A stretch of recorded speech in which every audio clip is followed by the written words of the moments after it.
Hello, hello. Welcome to day one of Rhythm Over Intensity. The first question I will be answering is what's something I had to unlearn to become more myself? The biggest culprit that comes to mind is over identifying with people's perceptions of me. And before I continue answering that, I did notice I wanted to approach this from a very black and white place. I wanted to find something that I've learned and released and I don't do anymore. And I'm kind of struggling a lot actually to find something. But the reality of the question is not asking me what have I had to unlearn to become myself. It's asking what I had to unlearn to become more myself. Because the reality is at 28 years old, at this bright, gorgeous age of 28 years old, I'm not completely myself. There are still so many things that I do think probably for the rest of my life I will be unlearning in stages and as it ebbs and flows. And while I definitely still, I want to say heavily over identify with people's perceptions of me, I do think it's gotten better. I do think it's lessened its hold on me over the years, where I notice a lot more internal space, a lot more time and energy spent being curious about what I think of myself, about my perception of myself, and how it is I want to be living, and not what do others want of me. Now, don't get me wrong, I still, like I said, obviously stress about it, specifically at the moment when it comes to work. I do notice this heavy pattern of stressing how people at work see me, in no small part due to being a freelancer and wanting to maximize my chances of getting work, especially as it is my first year of work. I'm wanting to make a good impression in terms of my work ethic, in terms of my likability. And fortunately for me, I've had some good people around me emphasize strongly that, hey, you are a wonderful person to be around. You are kind, you are lovely, you are funny. People like being around you, and you're also a great worker. Now, the nature of being a freelancer is that you're a freelancer. There are no ties, there are no obligations for a company to hire you. Most of it is kind of luck. Yes, I've put in a lot of work, and I do think 90%, thankfully to someone who's said this to me, but I do now think that 90% of the reason I've had the work I have is because I've put in the effort, not just into work, but into myself, into who I am as a person. And the other 10% is luck. But, being it my first year, I do stress about it. I do really, want to build up savings. I want to build up stability and safety for myself in some way, shape, or form.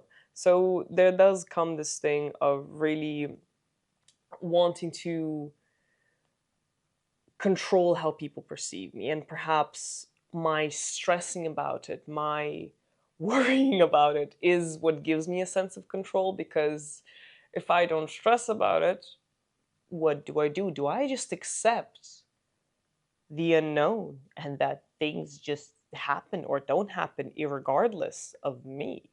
That it's not up to me necessarily, and that I don't even have much of a impact on a certain person hiring me or not. It might just be chance that I get hired.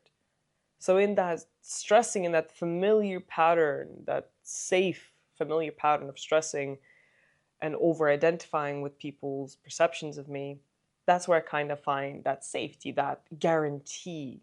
But then the problem lies in both the over identifying and then the stressing loop, is that as that goes on, it takes up time and energy away from me exploring who is this person I've incarnated as? Who is she? What are her opinions? Who am I? It takes away time and energy from the curiosity of that exploration. And over the years, as I've grown and spent a lot of time and money in therapy, a lot of time exploring these things, observing myself, I have come to a better place where there are plenty times where I do just put it down. Like, yes, do I still consistently worry about people's perceptions of me? Definitely. It's very much work in progress, but I definitely worry about it. But I do notice, compared to a few years ago, there is less of this undertaking of other people's perceptions, of other people's emotional states as my responsibility. Because the reality is, how people perceive me isn't completely up to me. Yes, I play a part in it. How I carry myself, how I present myself, then impacts someone's perceptions of me. But the other half is also their ecosystem of existence, and how that ecosystem, the lens with which they observe the world, then observes me. And I can, impact that to a certain extent, but the reality is I can't control that. This is a whole autonomous human being that I have nothing to do with, and I can't guarantee how they'll perceive me. And what I've found that I'm able to create more space when I take the time, A, to meditate, great thing, when I take the time to create that space, but I'm able to create space when I turn that lens with which I am perceiving someone perceiving me, and I turn it onto myself. How am I perceiving myself? Is it with love? Is it with curiosity? How is that lens operating? Is it clear, or is it muddied with loads of different stories, loads of old habits and perceptions that I've just accumulated or projected onto myself? And I'm learning now in recent years that as I clear that lens, as I change that lens from one of judgment and needing to prove my worth to one of curiosity and the acceptance that inherently I am worthy of whatever it is that I'm pursuing. Doesn't mean I'll get it. Keynote, doesn't mean I'll get it. Worthy of it, doesn't mean I'll get it. But as I shift that lens towards a more kind and loving one, I do notice it kind of almost dissolving some of these things, where as I sit with these things, as the light shines on them, and as I then choose to be present with these parts of myself, from that loving attention, it starts to shift. It starts to kind of dissolve, and it starts to calm down a bit. And as much as I kind of struggle at this moment in time to reflect on myself, if I take a moment and acknowledge the fact that I've been consistent and persistent in turning inward, in meeting myself, in being kinder, and consistently meeting myself and observing how am I perceiving myself, how am I speaking to myself, that with time things have changed and I have gotten better. And it's nice to now see myself at work, especially in recent months where I've been getting roasted a lot at work, which is actually has been a very impactful experience, because it's not, none of it is done with malice. My coworkers, fortunately, are actually lovely people, even if they speak like absolute cunts to me sometimes. But in the right moments, they speak with kindness, they speak with respect.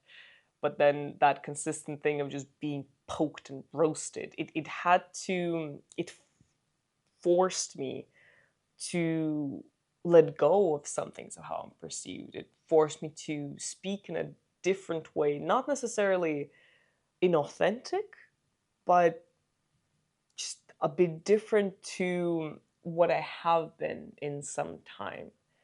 What I mean is I'm way fucking ruder. Like I completely I just swear at people at work consistently. That's because that's just our relationship, and it's all love, it's all wonderful, it's all friendly and banter. But it teaches this certain cutting through bullshit. And I guess when I reflect on the industry that I work in, I find it as I'm I find myself grateful for being here, even if it's fucking hard sometimes, and it's not where I want to be down the line.